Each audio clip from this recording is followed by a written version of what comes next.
You finished the cake? No. Where's the cake? Don't you, bro? So why you don't start eating the cake? Man, I'm afraid for the cake. Come in my face, bro. Careful. No man, nothing. We're around We're just having a conversation, guys. It's nothing to be, it's nothing to be anything about. Just eat the cake. Anyway, we are here, another Boys Brunch podcast. Which camera is on me right now? Is it that one? I think it's that one. All right. So we're having another Boys Brunch podcast. I think this is season 2. I don't know what episode this is going to be. It might not be episode 3. Careful. It might not be episode 3. Could be 4. Could be 5. It depends on how we feel. You know how we do this. We freestyle this. We shuffle it. Depends on how the topic goes. But yo, I just wanna say big up Stu because it's his birthday. And you all know this podcast recording, live recording, all the narration, everything wouldn't be possible without the top man Stu. So big up once again. Big up yourself. Big up Happy Earth Strong, many more to come with that. And because it's his birthday, we got a lot more characters in the building today. We got people from Trinidad. We got people from Canada. We got people from the UK. We got the United Nations up in here. Hey, yo, we just keep it global. I keep on telling y'all it's a vibe when we get here. You know what I'm saying? You're gonna recognize, you're gonna realize. But to my left, we got the Pearts boys. Say hi, guys. Yo, big up. All gone, people. All right, there we go. So I think you guys know Sean, obviously, but you don't know his brother. This is his brother. This is his younger brother. You know. Okay, introduce yourself, my guy. All gone, people. I'm Steph Peart. Sean Peart, little brother. I can say I only coming down for vacation from Canada, but then all of a sudden, man, them have me in there. So and that's how we roll. Don't worry about it. And that's how we roll. That's how we roll. When you come to the ends, and it's on a recording night, you gotta, you might be on the episode. I don't know. Contribute. You gotta contribute, which is what is happening right now. No, but it's good to have you on. And yo, I've known Stefan since Stefan was like this height. You see me? So it's like it's amazing to see him like to the left of me now, and he's just like way taller than me now. It's crazy, but that's what happens, right? Yo, all right, quick flashback. So it was my going away party at the yard. I was moving to Vancouver. My brother must have been 9. Your brother was 9 at that time? Yeah. Stefan was a bartender for that party, you know. And every gal drink did full the whole night. Stefan with the whites and the Pepsi. Can I fill your drink cup? What ratio would you like? So that was to give you guys some context. That was the year that Sun Nation breakfast party. That was the night or the morning of Sun Nation's first breakfast party at Constant Springs. So I don't know what year that was. Yeah. But that long time ago. That was that, you know? So yeah. It was a vibe. But Stefan, you are living in Canada. Yeah. And you are We're pilot. And you fly for Air Canada Express. Are you single, bro? Yeah. The girl gonna love you, dog. Where you fly from? I didn't hear. Air Canada Express. Oh, see? Okay. Air Canada Express. Yeah. Right. Okay. That's a pilot lifestyle. What's that pilot lifestyle like, bro?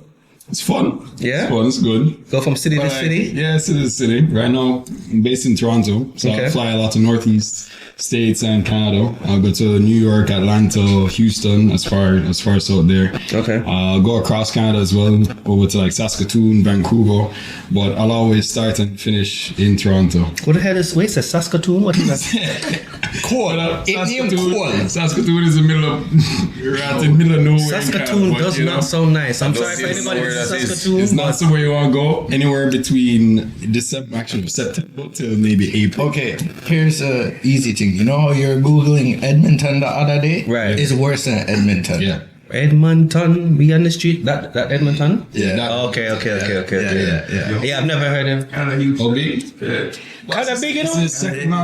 Yeah, I think Canada's bigger than the USA, right? Yeah, it's bigger than the USA. So yo, let me ask you something. So when you, as a pilot, when you fly to like whatever territory you need to go to, because I always try for like understand what is the the layover, what is the time off that you have before you take a next flight? Or is it like...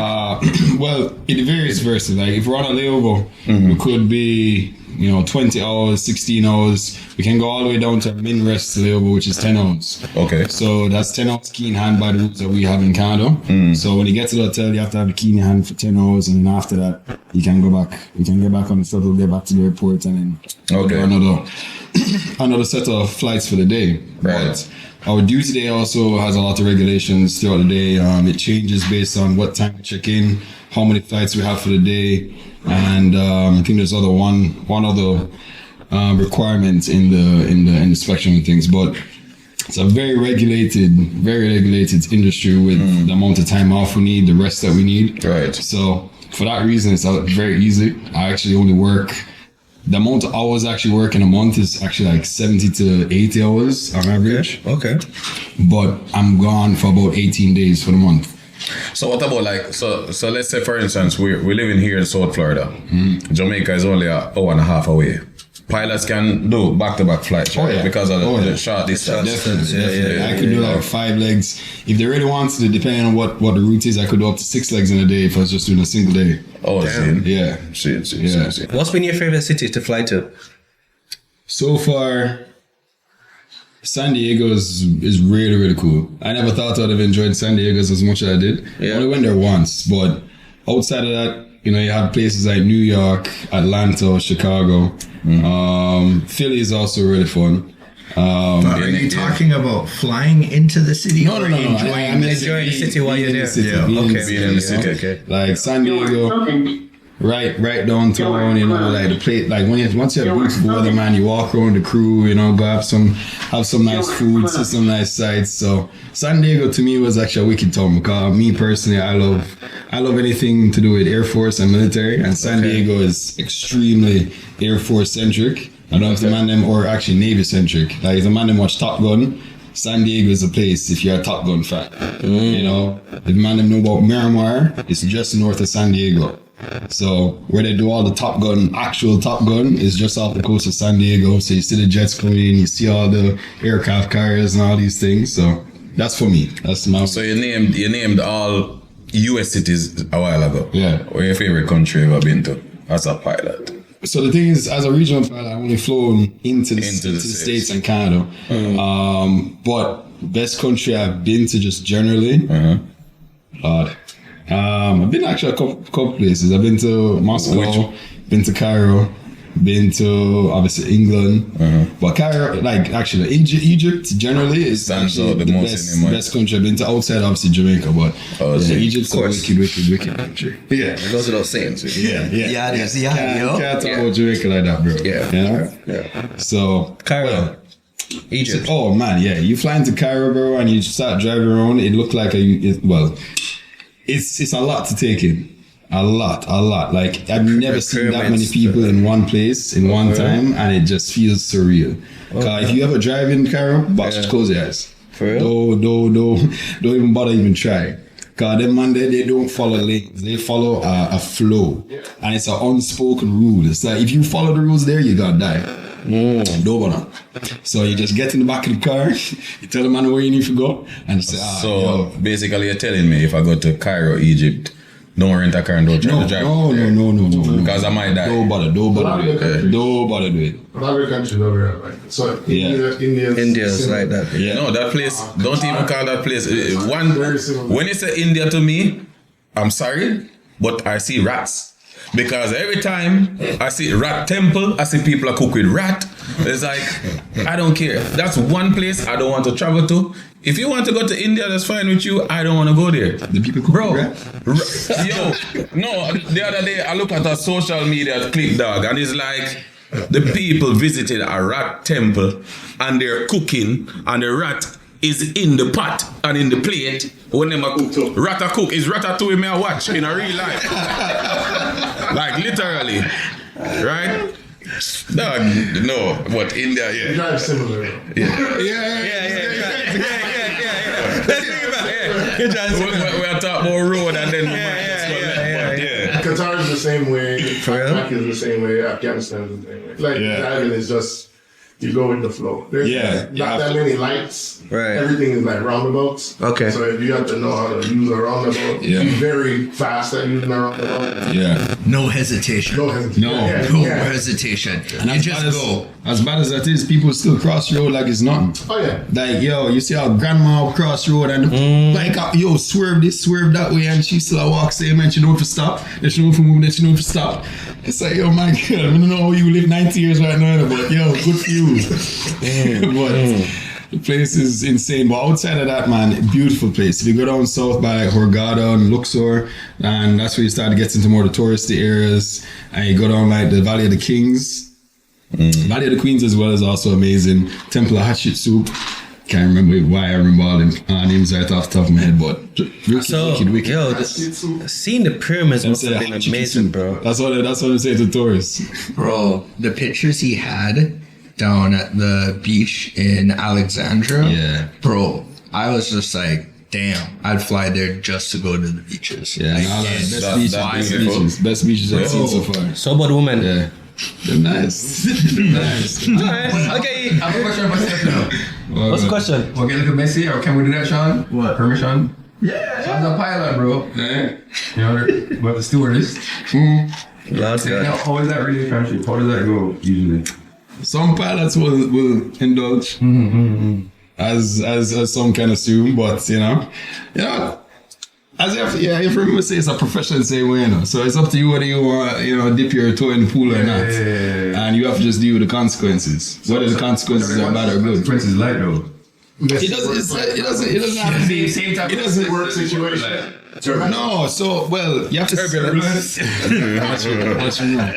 well, you have to remember it like just like a corporate life, you have to see them on a regular basis after that either way. So it's whether you can manage that, in a professional setting. You know what I mean? So if you are a man, or if you're dealing with a stewardess that can't really make that line, that clear definition between work and play, then that's your choice. Boss, I don't really think you should be going down that road.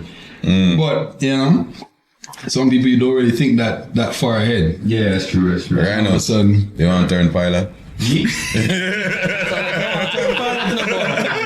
Speaking of that situation, Idris Elba had a series on Apple TV. Hijack. yeah, hijack. Hijack. And that situation caused Yeah, more of a headache because Dominant. the pilot was messing with the stewardess. They hijacked the plane, but the hijackers knew that the pilot was messing with the stewardess, so they used her as a hostage for him to open the door. And he opened the door against protocol. To open the door and let the hijackers able to control the plane. See, so that relationship shit, it'll get you locked up or knocked trouble. up or killed. Yeah. yeah. Yeah, it's risky. It's risky. Stay away. Stay. Yeah, definitely. So, like, when did you? And we soon talk about you, Sean. Nothing like it. You get left out. When did you actually feel like you want to become a pilot? Like, how old were you? That's a hard one now. Like I kind of just tell people 8, but there was not really any specific age I remember say like, yeah, this is what I want to do. It's just the only thing I actually kind of was interested the whole time. At 6 years old, he knew. 6. At 6. I never knew that. At 7, we went to pick him up at Faye Simpson. Little man look out the window of the car. I was like, oh, that's an Air Jamaica flight. How the man in at the car? Right. And like literally my mom looked up and like my mom knew the shapes of the plane and she's like, yeah. At 6, the man could already tell just by the It wings. was destined to be. Yeah, bro, you can't make it seem like man some superhero, bro. You're just blind, bro. You just can't fun stance to come and say it's a big old yellow and the blue stripe and say, that's a holy Jamaica plane. No, but here's the difference. I can tell a plane and by the color I may be able to guess the thing. But Steph at a very young age could also define what type of plane it was. Bro, right? Was it a 777? Was it a whatever? You wanna know one plane you can't miss now? Spirit. Spirit. You can't. Yo, the big yellow plane. You see yellow? Spirit. Yeah. That is it. Yeah, tax. Spirit, but no. Magic school bus of the sky. Yeah.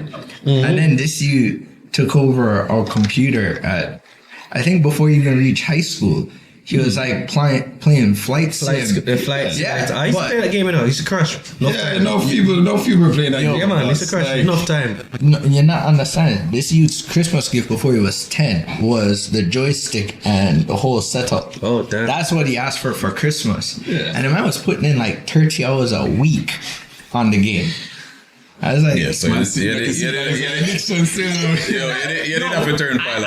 I don't see it as an addiction. I think that's something awesome because not many parents or siblings ever notice what someone's passionate about and then feed it for that person to get better at it. You know what I'm saying? Like enough people will notice someone's good at something and they don't support them having greater exposure at it. And it's probably one of the things that I like about here in North America is like when it comes to sports, people overcommit to their kids to give them the exposure in those sports because they think about it. Now I know there's like another side to that combo that gets a little green. Yeah, I know, but when I was growing up, I didn't feel that experience a lot amongst me or my friends where people invested in what we were good at. You get what I'm saying? So I think that comes from a lot of parents' fear that their kid's gonna turn out to be a nobody or they're not gonna be successful. Yeah. So they push them in directions that are like, oh, you have to be a doctor, you have to be an engineer, you have to be these very specific things that they know make a lot of money. Yeah. Even they don't care if you're happy, they don't care. This is what you gotta do to survive. Yeah. And I think with the growth of millennials and millennial parents these days, that whole shift is happening right now where parents are feeding their kids' passions. Like they're like, okay, this is what you like to do, this is what you do. I have one of my cousins, his daughter, like every other week she wants to like try something new. And he's like, yeah, Do it. put you in. Yeah, She does wrestling, she does cheer, she does volleyball, she does like anything she wants to do, he's just like, yeah, go for it. So I think a lot of that is changing. And I'm glad it is. We came from that generation that was just like, Yeah. this is what you're gonna be. Yeah, right. One of these three. Right. You know, from Jamaican, it's nurse, Doctor. lawyer, engineer, lawyer, Yeah. and that was the only options. Especially if your parents were one of those as well, right? Oh yeah. Especially if your parents were one of those, then they want you to do something that they did. You know what I'm saying? Yeah. So yeah. and then you're skipping school to go do the thing you You know, really want to. you know, it's a funny thing. I'm glad things on times change because even in my household, my dad was the chief accountant for Nissan in Jamaica, and because I look up to my dad. At that time, I was telling myself that I wanted to be an accountant too. Not really picking something for myself. I just want to follow in somebody else's footsteps. Yeah. But then as I get older and older, right, I did accounting in school and I was like, do I really want to be an accountant? Yeah. It's like, so I'm glad now times are changing where people are now allowing the kids to figure out what their true love is, and sometimes they find that true love and there's money into it. It doesn't have to be where our parents used to steer us in that path, like what Stu said. Hey, doctor is a good profession, lawyer is a good profession, this and that.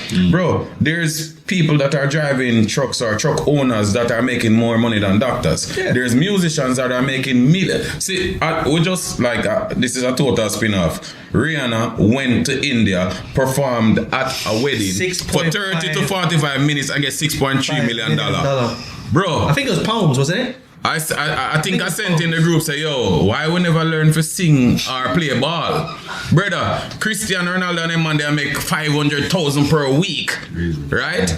Yeah. Only And a lawyer profession, no lawyer profession or doctor profession now do that. People making money on OnlyFans. Right. So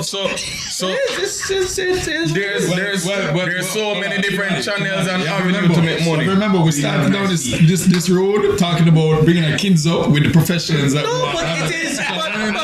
We don't know if you are throwing the OnlyFans thing But that no, I mean- ambassador. It is what it is. So What much, I'm saying is, I'm not being an ambassador, but there's so much ways to make money nowadays. Give it, You know? what Kim already said, and we're gonna spin off the whole. What's her name? Bad Baby. Who's Bad Baby? I mean, no. Catch Me Outside. How about that? Oh, okay, yeah. 3 million on OnlyFans. All rest my case. We can still talk about it. 53 million. Exactly. So I'm just saying, but we don't get off the OnlyFans because we don't want the kids to go up and over. Yeah. No. No, we're not influence the kids to go only for, but it is a profession, bro. It's a profession. No, it's this their job, and they're making 53 million in 1 year from doing that thing. I've never been on OnlyFans, so I'm part of my ignorance. Right. Is OnlyFans only porn? No. Right. It's like some fetish thing and them, all them. I never been on it, you know. What, So like OnlyFans. two picture and them blood now something. Is the foot fetish It's not only that. though? So this No. Foot fetish stuff OnlyFans was No. Is that something porn? like- Foot? I don't know. It's like YouTube. It's like YouTube. I mean, people get off. So It's a basically, what it subscription was, service. People wanted a place where they could charge people money to see their videos. That's all it started out as. It's a private subscription platform. It was for your fans only. So it was like YouTube for paid subscriptions. Like same thing as Patreon, same thing as Twitch, same thing. All those video streams. Right. What happened was They allowed OnlyFans it. went down a very sexual route, and they saw they were making so much money of it. They just let make it- go. yeah. But at one point, they tried to stop it. Yeah. The OnlyFans people, they were like, "Oh, no more." How long no is more- it? no more on it. nudity. Yeah. And then they saw how much money they lost. And they was like, oh, let it flow. Put it back. Yeah, so that's all it was. I remember when they started nudity stuff. Yeah. No, so go back to what the foot thing. Yes. Is it called porn? Is the foot fetish stuff considered porn as well? Because people get off. Like, It's a kink. a king, but like I'm saying, what do you consider that? If you're saying, wait, so I think no, it's not porn. It's not. It's not. Okay. Are you saying that anything that people get off on is called porn? I don't know. I'm asking you. No, it's not. Boy, Sure that's enough. a dangerous conversation. Sure That's a enough. very, very dangerous stuff. That's all we about around here. That's what this is what we do here. We have these conversations. You Yeah. just stop talking when you Yeah. feel uncomfortable. It's like, you see how it is? We were talking about you being a pilot. Now we're talking about OnlyFans. No. Yeah. Because the thing is, it really started from the kids that grew up and want to show them the different And then it goes up. passions and this, and all of a sudden, when it's about toe and picture and everything. Yeah, the man them just drove the car out of the air. I mean, yeah, I don't know. Activity intended to stimulate erotic rather than aesthetic or emotional healing. Say it again so we can't hear you. Say it again. Activity though. Activity to do what? Activity. It said, This is porn, right? yeah. Okay. Or Activity. visual material containing the explicit description or display of sexual organs or activity intended to stimulate erotic rather than aesthetic or emotional feelings. So the It sounds like a lot of roundabout shit. yeah. Foot fetish porn. Something I did want to bring up though Yeah. is this. Y'all saw that TikTok earlier this week with the girl saying the guy asked her like, "Hey, can I send you some money for lunch?" And she was like, "Yeah, sure." And he sent her $30. For lunch? Yeah, she sent her $30. Where was she? Where was she based? In I Florida? can't remember where. Oh. But she sent her $30 for lunch and she sent it back to him. Why? I was like, "What am I supposed to do with it?" Buy fucking lunch. What do you mean? Yo, me know say me have an answer, you know. What? Me have an answer. Because when me don't tell a girl about her mother, sorry, excuse me language. But dog, so $30 is not enough for lunch? A lunch, a regular day. Where? So Like, some context to it. She Yeah. says that what does she normally eat? $30 can't buy her a 3-course meal. And I don't know who eats 3-course meals For lunch. It's lunch. But Is she? Oh, she's okay. All right. Bro, before the podcast started, I said, like, $30 can take you to a Jamaican restaurant. You can take it to Taste Right. You can buy 2 cocoa bread and a patty. You can go to various restaurants and get a nice meal for $30, right? Don't they what have she want to stuff eat? called So lunch meals or lunch deals at most of this course, all these places have lunch deals. You go to any kind All of right, place, so you know, lunch day, them I work in Miramar, and there's a little plaza close to wherever, like 3 minutes away. Right. Drive. So you have Flanagan's, you have World of Beer, you have Italian restaurants. I can get a nice lunch in all those places for $30. What does this girl want? Yeah, less than. Less than. You have lunch, $10 lunch menu, right? What may I eat? Fried calamari with fried veggies in the Italian place. What this girl want to eat? What does she know? Do we know what she normally eats for lunch? So, what she said she eat? What she normally eat for lunch? Appetizer. She wants a 3-course meal. She said she spent $100 on. Yeah. So yo, here's the $100 a day. You know what? I lie that girl I tell she too lie. No. Yeah, that's the thing, you know. Cloud chasing is a big thing too, you know. Yeah. True. So, But it sounds like she and the next one that did make the list of all the restaurants she wouldn't go to. Remind me of They're my family. They're my family. I remind me of the Cheesecake Factory girl where the man carried and she now come out of the car. Yeah, they're my family. so how do you feel about you as a guy approaching a girl like that, and that's the first interaction you get from her? That could never be. That could Not never. your $30 in last one. So, nice to meet Once you. you Nice send to it know. back, delete and block. I just say That's quite alright. Yeah. we're choosing to live life in two very different ways. Because what I'll say is this, like, everybody can decide how they want to live lavish in their life. Some people buy clothes or shoes or cars. They have their thing they want to spend their money on. Hey, cool. Some people may have their thing where food and like spend money on food is one of the things. I get it. But I don't think I could support that type of lifestyle. Like, that's not me, you know, because if you're doing a 3-course meal for lunch and you do something like that for dinner, like when you think about like the health aspect of that and just like what you're doing to take care of your health, like that to me seems excessive. So Sean, listen, this is what I'm saying. There's a way to deal with every situation, right? So even if let's say this girl is high maintenance, right? And that person did that gesture and sent her that $30 for lunch. She could have dealt with the situation different, right? She could just, you know, say, okay, thank you, accept it, you know, knowing that, keep it, knowing that, yo, she wants more, but she not gonna state it like that. Do it in a more subtle way, but you blatantly diss the man, send the man back the money and make the man feel like garbage, bro. Yeah. You get me? Yeah. Then after she accept it, you know, and then she can have a conversation with him and say, yo, you know what? I usually eat like this types of meals for my lunch or whatever. And then if that guy want to take it, but she blatantly diss the man and that part them in a like, so me go diss you back. Nah. But Hold on, man. I think from the get go, if you ask me for money for lunch and I send you money, you take the money, you don't say nothing. Like you said, but the fact of the matter is, how are you supposed to tell me how much money I supposed to send? You gotta beg me for money. If you need $100 food, you gotta support yourself and buy yourself $100 food. But separate. The way I beg me for that. No, but she didn't ask. She never beg it, yeah. He offered.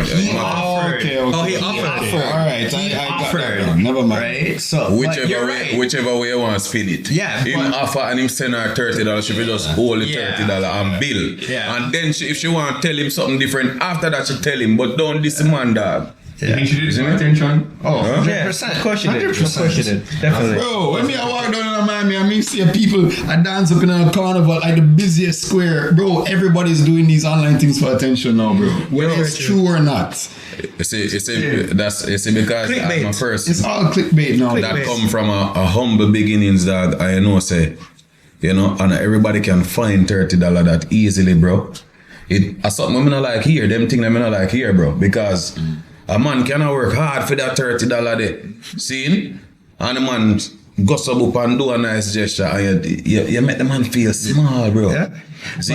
One time we could have only afford to buy a partition. Now we can go at a nice 5-star restaurant Buy and 10 eat. patty. But at the end of the day, you wouldn't want somebody to do you that when you, but in a them day when you couldn't do it, afford it. Yeah. Right? Yeah. Principle, dog, and ways to deal with things. But Yeah. I think we've touched on it a few times in different aspects, but like social awareness, social intelligence, like it's not how it used to be in terms of just general courtesy to others. You know, it doesn't exist the same way. You know, like I remember growing up in high school, like anywhere I went, Like it was like, good evening, sir. Good evening, ma'am. You know, you hold the door for people. The mannerism. The manners is different. You know, nowadays, like people, yo, I know people that will intentionally see you walking and will bounce you just to cause nonsense, you know? I'm telling you. They want to create conflict. Y'all know I'm a professor. Right. Sir. Right. So, like, students these days, bro, they come in, especially freshmen. Like, you freshmen, they come out, they're like, yo, what's up, man? What's up, dog? Like, Yeah, but like, bro, I don't even know you. First of all. And so, like, whatever energy you give me as a professor, I'm going to give you the same energy back. So you hit me with the, hey, man, or blah, I'm going to hit you with the, hey, man, you got so can I ask you, what culture or students do normally deal with it like that? You know what? It's, of course, it's mostly American. Okay. It's honestly mostly American because I have international students too. Right. A lot of them are, you know, they're different. You know, and you can tell. Culture. It's very still respectful, but it's a lot of Culture. When we used to go prep school or primary school, you have to say, hi, miss, yes, miss, no, sir, yes, sir. Actually, you know what's funny? We used to call teachers auntie. I don't know if you used to do that. Some teachers. I thought that was really weird. Like, coming from the UK, that was really weird to me. Like, why are you calling them auntie if they're not really close? your real auntie? I still understand that. But yo, it's definitely. I think it's a respect. That's why we have to give thanks for grow as Jamaicans, most of us here, you know, because Or this Caribbean. that really our parents and grandparents, they really teach us how to act, how to behave, and it actually help us in our, you know, daily lives now. Because we have man, yo, I go on, good evening, good afternoon, hi sir. Takes you a long way, though. It These takes you American kids, bro, I go to some places sometimes and like, let's say the airport, and you'd see like a kid disrespecting their mom and the mom don't say anything. Certain like, so like, see, we have fathers in the house, you know, and we come from a culture and we not got accept certain things, right? I'm a dad to be soon. Yes, sir. So Yes, sir. with my background being Jamaican, my wife's background Dominican, that are two like the same kind of, you know, mannerisms and respect. That kid is gonna be seasoned with that and that culture, that nature. You know,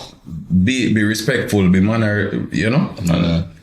Yeah, it was funny. I kind of got the opportunity to go down to Jamaica and talk to, I think the fifth formers. I remember it was maybe like 2018. Where Wilma's? Yeah, Wilma's. Yeah. So, you know, Mr. Pennycook at the time, I think he's principal now. He had called me and another family friend, Dominic Waltz, to go talk to them. And both of us are in Toronto now. He's basically in geography. He works, I think, with Google. I'm obviously flying. And at the time, I didn't graduate yet, but we're telling all these kids and all the different opportunities that they have and all these things. And we got to the point in the conversation where I was saying to them, honestly, man, if you take the opportunities to go abroad, and there is many opportunities abroad, like all of us are here for a reason, you know? Right. You don't even have to go over, you know, above and beyond too much, because you have such a good basis from Wilma's and the Caribbean. Sorry, you have such a good basis, you know, of your upbringing with discipline, with your work ethic. You know, how you treat others, how you view yourself, how you view other people, how you view your elders. Yeah. Now, once you drop in Canada or the States or England, all you have to do is continue to do exactly what you do at school. Work hard, do well at that. That's true. And all the opportunities will start coming. And you excel. Because people look at you in awe. I said, man, the man just stood up when a teacher walked in the class. But the man just held the door for the little lady coming in from the parking lot. Yeah, those things matter still. CEOs see them thing there, managers see them thing there, teachers see them thing there. And them don't have to talk about it too much, but them watch you from the day you step into the school and man, tell them, man, you guys are already a cut above and you don't know it. If you just put yourself in the right situations and you keep working, bossy, you don't even know what's going on. Right. Yeah. That's a fact. That's a Trust me, fact. it translates up here, and I think we talked about this before, it translates into the whole interview process, it translates into getting jobs. Interview hundreds and hundreds of people in like corporate jobs. And yo, these kids or these people coming out of college, well, like no kind of social skills. Like you're on the interview with them, they looking at the floor, they looking around, they no eye contact, right. They're just a lot of socially awkward like people in the workforce. They just don't have the confidence. One, they don't have any type of like self-esteem to stand up and hold a conversation for an interview. So a lot of times in the interview, I'm leading the conversation, and I'm just getting that I actually interviewed a guy. He was telling me wrong demeanor. He said he asked me what type of manager I was.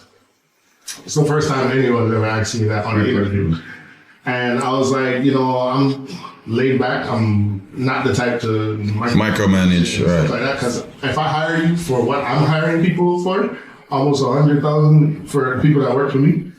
Yeah, if for people that work for me, I expect you to know your job, what you're doing, and X, Y, Z. So I'm not the type of person that's going to sit there and try to micromanage you.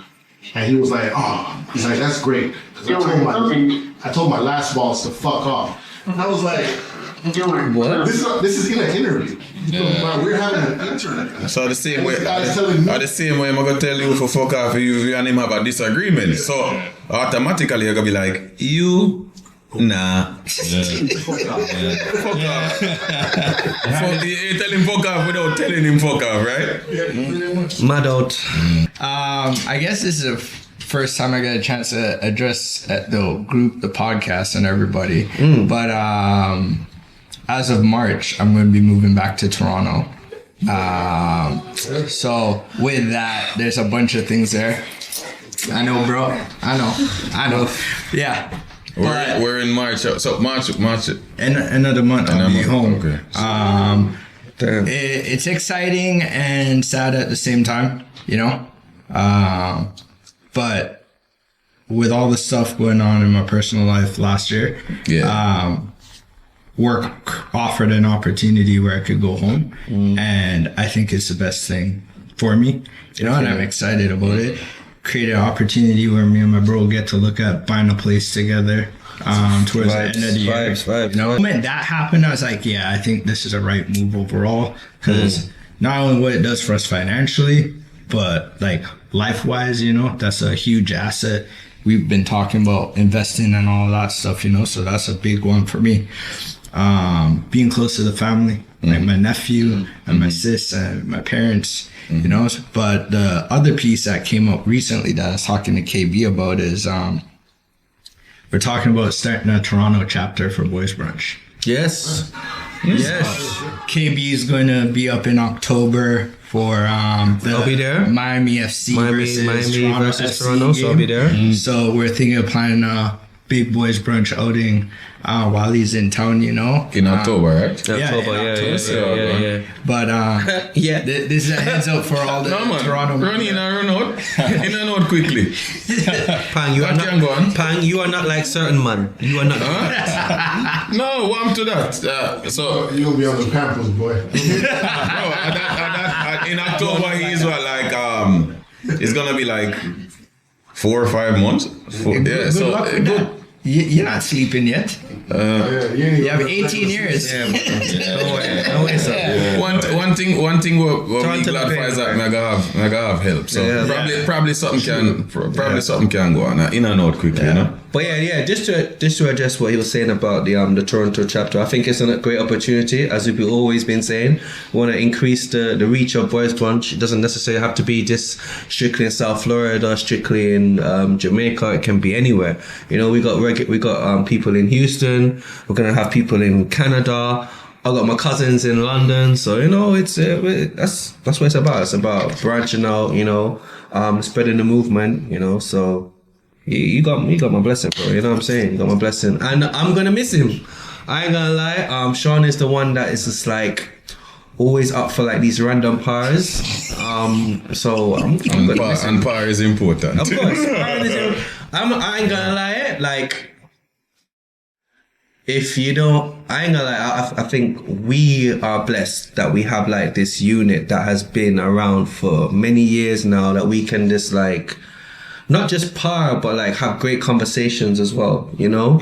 Conversations about life, conversations about marriage stuff, Anything. or anything, you know what I'm saying? And I think it's really good for men. Actually, it's good for people in general to have a good circle around them. You know, so if even if you're a female, you know, it's good to have some good females around you, you know, that's uplifting you, not just like want to see you when you want to go for brunch or, you know, go for a party, uplifting you so you can have uplifting conversations. Similar with the man them, you know, I don't necessarily just want to like go out with y'all, but we can come to the house, chill, and have some good conversations, and conversations that will stimulate your mind, that will also think about uplifting you as promote progress, you know? Promoting progress, you know what I'm saying? Growth. So But there's one piece you also forgot in that though, bro. What's that part? And I'll share it from my experience, and I'll be vulnerable here for a second. But for me, the unsaid part of the dynamic in this group is knowing that you have people you can rely on. Last year I ended up in the hospital for a bit, and my mom didn't know that KB was out of town. So she messaged him when she got in town and let him know. Careful where you go with this, because I might get emotional, so just careful. The man got the message as he onboarded the plane. Yeah, when I landed. And was at the hospital the same day. Yeah. I have a few friends, and it's not a short list, and I'm very grateful because I realized this while I was in the hospital, how fortunate I am that I have people that would do that. Because I know of other people who've had worse things happen to them, and nobody showed up. Nobody showed up. And that hit.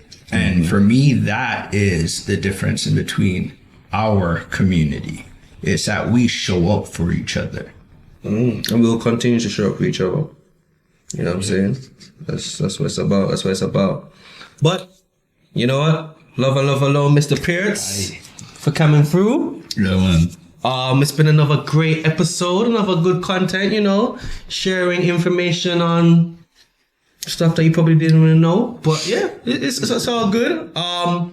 Stay tuned, like, subscribe, hit that notification bell. We got more content for your head top. You guys want to say anything about why we leaving or what? Wanna say something? No? Yo, hit up my bro on IG. Ladies, he's single. Don't worry about that. He's single. Oh, is he? I don't know. What's that, yo? I don't know. Bring up the boys brunch, man. Drop the IG, drop the IG. Dream, drop the IG right here. Yeah. Big up, guys.